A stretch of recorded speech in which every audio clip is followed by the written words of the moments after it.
CubeTuber. In this video, you won't be hearing my voice. Instead, cube designer Kamil wrote and produced this video about his multicolored cube and has allowed me to share it on my channel. A link of his cube will be in the video description below. This multicolored cube is really cool. I enjoy these types of cubes, and he does an awesome job of breaking down the guilds and the shards of his cube. This video can act as a draft guide to his cube, or to provide directions for those of us who are interested in building a multicolored cube of our own.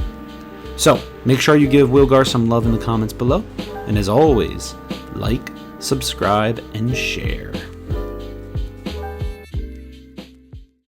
Hello and welcome to my multicolor cube spotlight.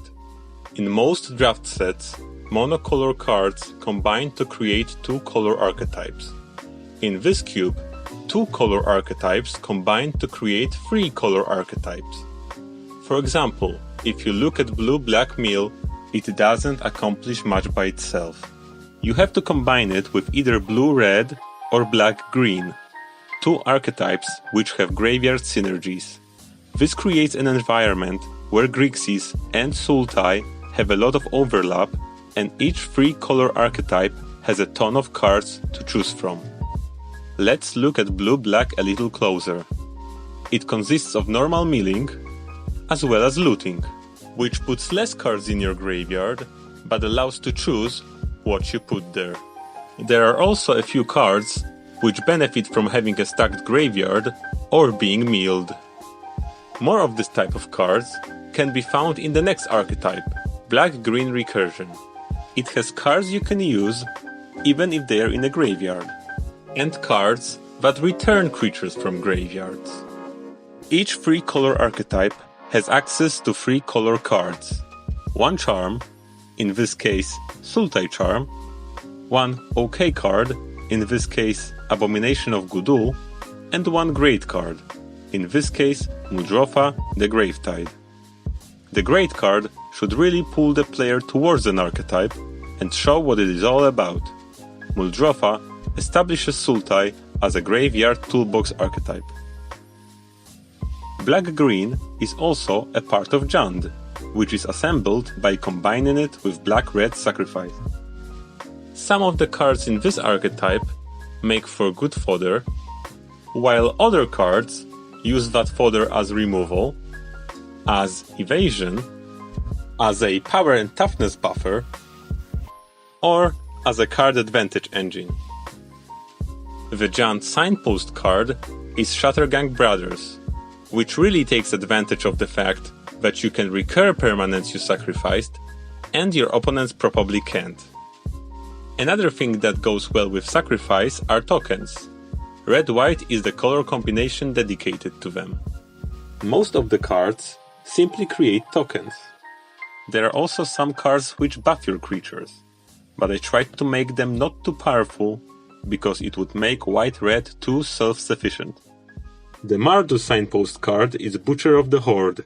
Mardu is a more aggressive version of sacrifice, but Jund offers repeatable sources of fodder. White-red connects with green-red, which is all about creature power. Each token may not be powerful by itself, however together they can help assemble Formidable, or cast spells with Convoke. Rootkin Ally and Siege Worm help with cards caring about power of individual creatures.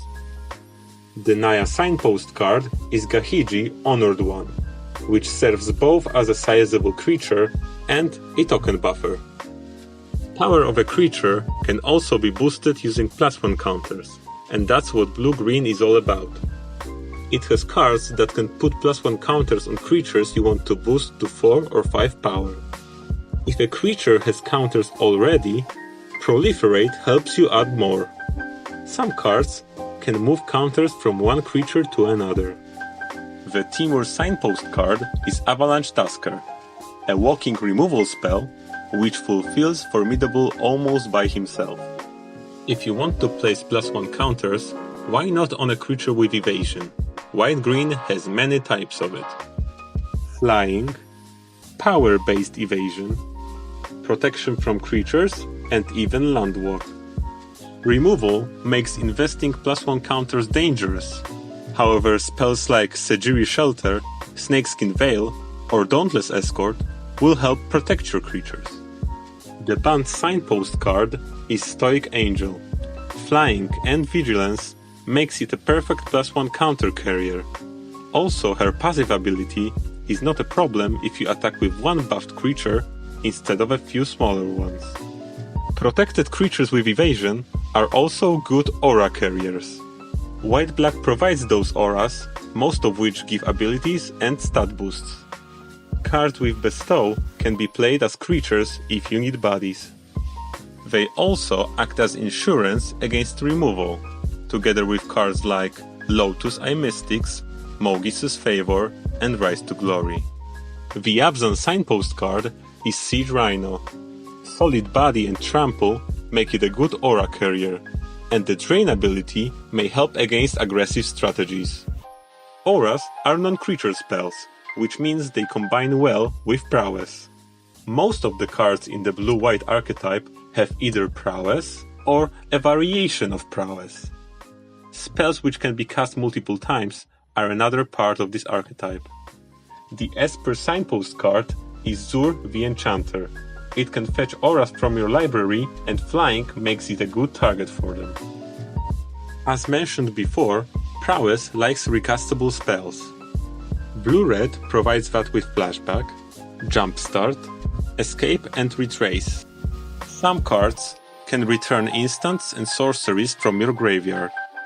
The Jeskai Signpost card is Elsha of the Infinite. Casting instants and sorceries from the top of your deck provides card advantage, and Prowess is a great bonus. We come full circle to Blue-Black Mill. Its synergy with Blue-Red Flashback is self-explanatory. Mill spells from your library, then cast them with Flashback.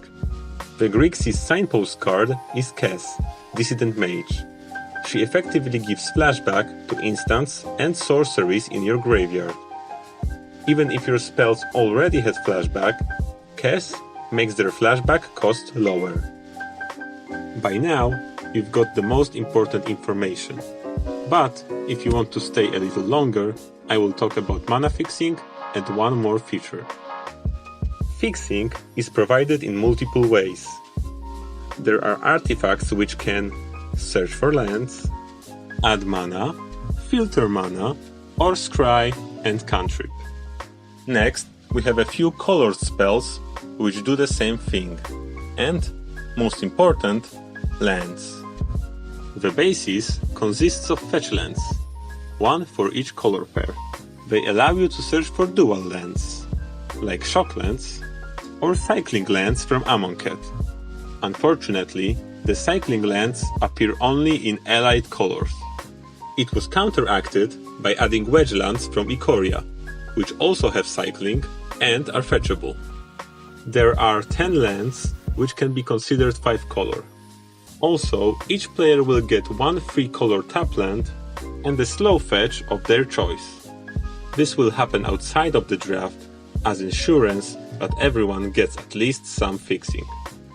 There is also a lot of cards from Zendikar Rising which can function as lands. If you draw one of them and don't have appropriate mana, you can play them as lands, which will provide that mana for future spells. Some of those cards even fit into the archetypes.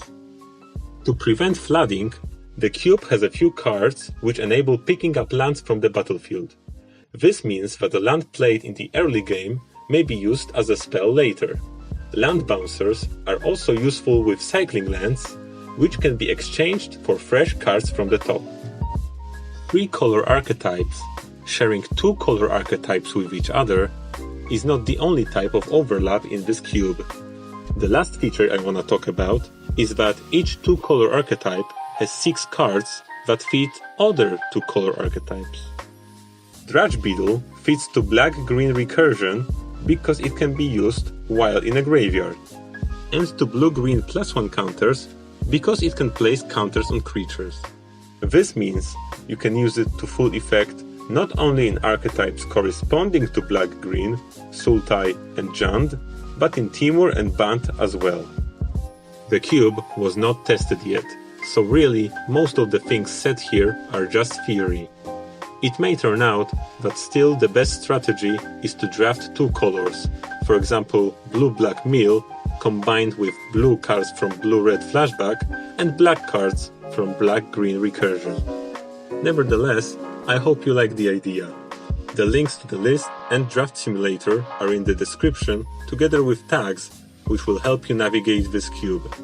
Leave a comment here or on Reddit, or use my email if you have any thoughts about my cube or the way it was presented. I would really appreciate the feedback because cube making is my passion. If this cube doesn't show it, my future cubes will. Thanks for watching. Looking for more great cube content? Make sure to check out UberCube Podcast. It is a podcast about all things cube with refreshments. It is hosted by Anthony Adams, aka Uberbear, and Stu. Episodes can be found on Spotify and your favorite podcasting platforms.